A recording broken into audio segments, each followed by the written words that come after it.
Европската Унија мора да продолжи со своето преширување кон југоисток, ако сака да има долготраен мир и стабилност на Балканот, изјави словенечкиот премиер Борут Пахор во интервју за Франс Прес.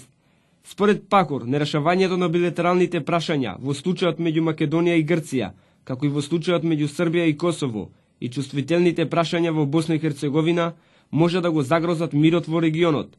Од тие причини, Европската Унија мора да го продолжи процесот на проширување во Југоисточна Европа, нормално ако сака траен мир и стабилност, особено на Балканот. Ние не треба да го запоставиме овој регион и да веруваме дека таму се е во ред, единствено затоа што е мирно во моментов. Мирот може лесно да биде нарушен, без свеж потик од Европската Унија, изјави Пахор непосредно пред посетата на Франција, каде треба да се сретне со претседателот Никола Саркози. Словенија, како што пренесува Франс Прес, за разлика од дел од европските земји, смета дека Турција треба еден ден да се приклучи кон Европската Унија.